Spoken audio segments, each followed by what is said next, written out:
Assalamualaikum warahmatullahi wabarakatuh. Para sahabat yang dirahmati Allah, semoga selalu dalam keadaan sehat dan ada dalam lindungan Allah Subhanahu wa Ta'ala. Dalam video kali ini, saya akan menceritakan kisah Bilal bin Rabah, sang muazin Rasulullah. Simak kisah ini sampai selesai. Bilal lahir di daerah Asaroh sekitar 43 tahun sebelum Hijriyah. Ayahnya bernama Robah sedangkan ibunya bernama Hamamah, seorang budak wanita berkulit hitam yang tinggal di Mekah. Karena ibunya itu sebagian orang memanggil Bilal dengan sebutan Ibnus Sauda atau putra wanita hitam. Bilal dibesarkan di kota Ummul Qura Mekah sebagai seorang budak milik keluarga Bani Abdudar. Saat ayah mereka meninggal, Bilal diwariskan kepada Umayyah bin Khalaf, seorang tokoh penting kaum kafir. Ketika Mekah diterangi cahaya agama baru dan Rasul yang agung Shallallahu Alaihi Wasallam mulai mengumandangkan seruan kalimat tauhid, Bilal adalah termasuk orang-orang pertama yang memeluk Islam. Saat Bilal masuk Islam di bumi ini hanya ada beberapa orang yang telah mendahuluinya memeluk agama baru itu, seperti Ummul Mukminin Khadijah binti Khuwailid, Abu Bakar As-Siddiq, Ali bin Abi Thalib, Ammar bin Yasin bersama ibunya, Sumayyah Suhaibi Ar-Rumi, dan Al-Miqdad bin Al-Aswad. Bilal merasakan penganiayaan orang-orang musyrik yang lebih berat dari siapapun. Berbagai macam kekerasan, siksaan, dan kekejaman mendera tubuhnya. Namun ia sebagaimana kaum muslimin yang lemah lainnya tetap sabar menghadapi ujian di jalan Allah itu dengan kesabaran yang jarang sanggup ditunjukkan oleh siapapun. Orang-orang Islam seperti Abu Bakar dan Ali bin Abi Thalib masih memiliki keluarga dan suku yang membela mereka. Akan tetapi orang-orang yang tertindas dari kalangan hamba sahaya dan budak itu tidak memiliki siapapun, sehingga orang-orang Quraisy menyiksanya tanpa belas kasihan. Kaum Quraisy ingin menjadikan penyiksaan atas mereka sebagai contoh dan pelajaran bagi setiap orang yang ingin mengikuti ajaran Nabi Muhammad. Kaum yang tertindas itu disiksa oleh orang-orang kafir Quraisy yang berhati sangat kejam dan tak mengenal kasih sayang, seperti Abu Jahal yang telah menodai dirinya dengan membunuh Sumayyah. Ia sempat menghina dan mencaci maki, kemudian menghujamkan tombaknya pada perut Sumayyah hingga menembus punggung. Dan gugurlah syuhada pertama dalam sejarah Islam.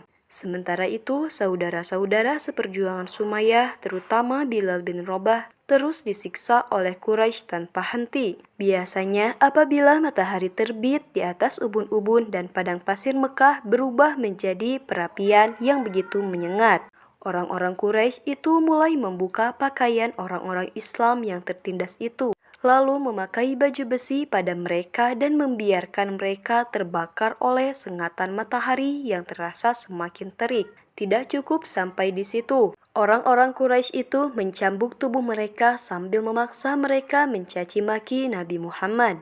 Ada kalanya saat siksaan terasa begitu berat dan kekuatan tubuh orang-orang Islam yang tertindas itu semakin lemah untuk menahannya. Mereka mengikuti kemauan orang-orang Quraisy yang menyiksa mereka secara lahir, sementara hatinya tetap pasrah kepada Allah dan Rasul-Nya. Kecuali Bilal, semoga Allah meridhoi baginya.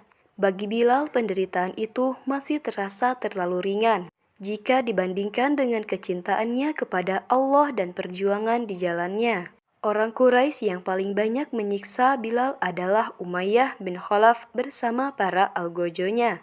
Mereka menghantam punggung telanjang Bilal dengan cambuk.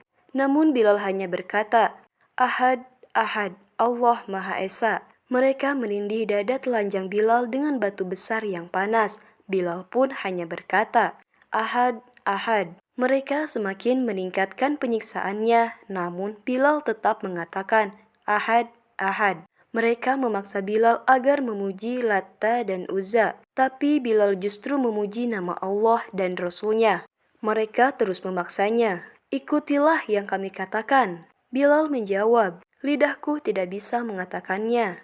Jawaban ini membuat siksaan mereka semakin hebat dan keras. Apabila merasa lelah dan bosan menyiksa, sang tiran Umayyah bin Khalaf mengikat leher Bilal dengan tali yang kasar, lalu menyerahkannya kepada sejumlah orang yang tak berbudi dan anak-anak agar menariknya di jalanan dan menyeretnya di sepanjang abtah-abtah Mekah. Sementara itu, Bilal menikmati siksaan yang diterimanya karena membela ajaran Allah dan Rasul-Nya. Ia terus mengumandangkan pernyataan agungnya, Ahad, Ahad, Ahad. Ia terus mengulang-ulangnya tanpa merasa bosan dan lelah. Suatu ketika Abu Bakar radhiyallahu anhu mengajukan penawaran kepada Umayyah bin Khalaf untuk membeli Bilal darinya. Umayyah menaikkan harga berlipat ganda. Ia mengira Abu Bakar tidak akan mau membayarnya, tapi ternyata Abu Bakar setuju, walaupun harus mengeluarkan 9 ukiah emas. Sesuai transaksi, Umayyah berkata kepada Abu Bakar, "Sebenarnya kalau engkau menawar sampai 1 ukiah pun, maka aku tidak akan ragu untuk menjualnya."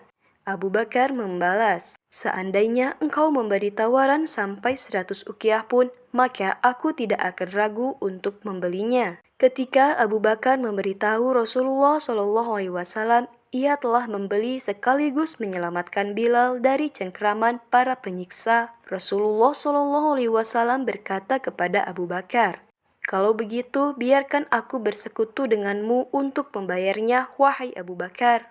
Abu Bakar As-Siddiq radhiyallahu anhu menjawab, "Aku telah memerdekakannya, wahai Rasulullah."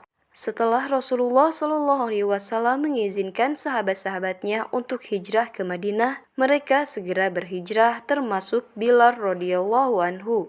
Setibanya di Madinah, Bilal tinggal satu rumah dengan Abu Bakar dan Amir bin Fir. Malangnya mereka terkena penyakit demam. Apabila demamnya agak reda, Bilal melantunkan gurindam kerinduan dengan suaranya yang jernih. "Duhai malangnya aku, akankah suatu malam nanti aku bermalam di Fak dikelilingi pohon izkir dan jalil? Akankah suatu hari nanti aku minum air mijannah? Akankah aku melihat lagi pegunungan Syamah dan Tafil?" Tidak perlu heran mengapa Bilal begitu mendambakan Mekah dan perkampungannya, merindukan lembah dan pegunungannya, karena di sanalah ia merasakan nikmatnya iman. Di sanalah ia menikmati segala bentuk siksaan untuk mendapatkan keriduan Allah. Di sanalah ia berhasil melawan nafsu dan godaan setan. Bilal tinggal di Madinah dengan tenang dan jauh dari jangkauan orang-orang Quraisy yang kerap menyiksanya. Kini ia mencurahkan segenap perhatiannya untuk menyertai Nabi sekaligus kekasihnya, yaitu Nabi Muhammad SAW. Bilal selalu mengikuti Rasulullah kemanapun beliau pergi, selalu bersamanya saat sholat maupun ketika pergi untuk berjihad. Kebersamaannya dengan Rasulullah ibarat bayangan yang tidak pernah lepas dari pemiliknya. Ketika Rasulullah selesai membangun Masjid Nabawi di Madinah dan menetapkan azan, maka Bilal ditunjuk sebagai orang pertama yang mengumandangkan azan atau muazin dalam sejarah Islam. Biasanya setelah mengumandangkan azan, Bilal berdiri di depan pintu rumah Rasulullah.